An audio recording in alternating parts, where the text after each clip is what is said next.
গত 30 মে পূর্ব লন্ডনে যুক্তরাজ্য বিএনপি আয়োজিত শহীদ প্রেসিডেন্ট জিয়াউর রহমানের মৃত্যুবার্ষিকীর অনুষ্ঠানে দলের ভারপ্রাপ্ত চেয়ারপারসন তারেক রহমান শামীম বলে বেশ কয়েকবার ডাকেন।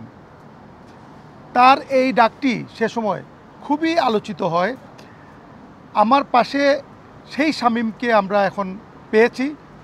কি হয়েছিল, কি করেছিলেন তিনি, সে বিষয়টি এখন তার কাছ থেকেই জানব। আপনারা জানেন যে বাংলাদেশে বহুদলীয় গণতন্ত্রের প্রবক্তা শহীদ প্রেসিডেন্ট জিয়াউর রহমানের 44তম শাহাদত বার্ষিকী অনুষ্ঠিত হয় ইস্ট লন্ডন একটা ভেন্যুতে। সেখানে আমাদের প্রিয় নেতা বিএনপির ভারপ্রাপ্ত চেয়ারম্যান তারেক রহমান সাহেব আসেন।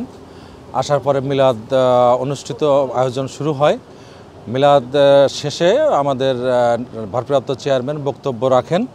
এর মধ্যেই দর্শক সারিতে নেতাকর্মীরা বা সেলফি তোলা এবং চিল্লাচিল্লি করা এবং শৃঙ্খলা না মানা বিভিন্ন রকমের সাউন্ড হচ্ছিল এবং হট্টগোল হচ্ছিল।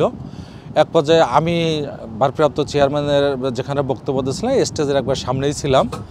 তো সেখানে আমাদের নেতা দেশনায়ক তারেক রহমান সাহেব উনি আমাকে উদ্দেশ্য করে বলতেছিলেন যে এই শামীম বসো, এই শামীম বসো। শামীম বসুন, ক্যামেরাগুলো নামান তো, এখন অনেক ছবি। যেহেতু উনি বক্তব্য দিচ্ছিলেন, বক্তব্যের মাঝে এত চিল্লাচিল্লি হচ্ছিল যে কথাগুলো উনি মানে বলে কমফোর্ট ফিল করতেছিলেন না। আর যেহেতু একটা শোক দিবসের প্রোগ্রাম, তো সেই কারণে সবাইকে শান্ত হওয়ার জন্য এবং শৃঙ্খলভাবে বসার জন্য সে অনুরোধ করতেছিলেন।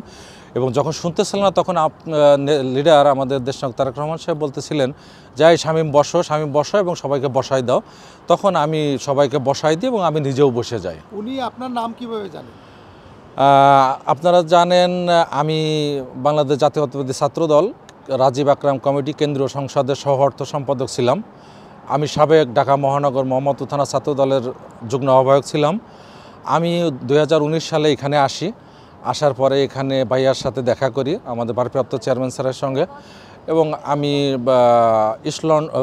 কিংস্টন মসজিদে নামাজ পড়তে যাই এবং ভাইয়ার সঙ্গে দেখা হয় এবং তিনি আমাকে চেনেন। যেহেতু আমি তার দলের একজন কর্মী, আমি ছাত্রদল করে আসছি, আমি বিগত দিনে জেল খেটে আসছি এবং আমি গুম ছিলাম, আমি হামলার শিকার, নির্যাতনের শিকার। তো এখানে আসার পরে আমি তার সঙ্গে আমার সৌভাগ্য হয়েছে যে আমার নেতা দেশনায়ক তারেক রহমানের সাথে দেখা করা, কথা বলার। এভাবেই তার সঙ্গে আমার পরিচয় চিনা জানায় এবং তিনি আমাকে আদর করেন, অনেক সময় শাসনও করেন, অনেক সময় ভুল ত্রুটি হয়ে যায়, উনি বিভিন্ন সময় আমাকে শাসন করেন। এভাবেই আমার চিনা জানা এবং পরিচয়।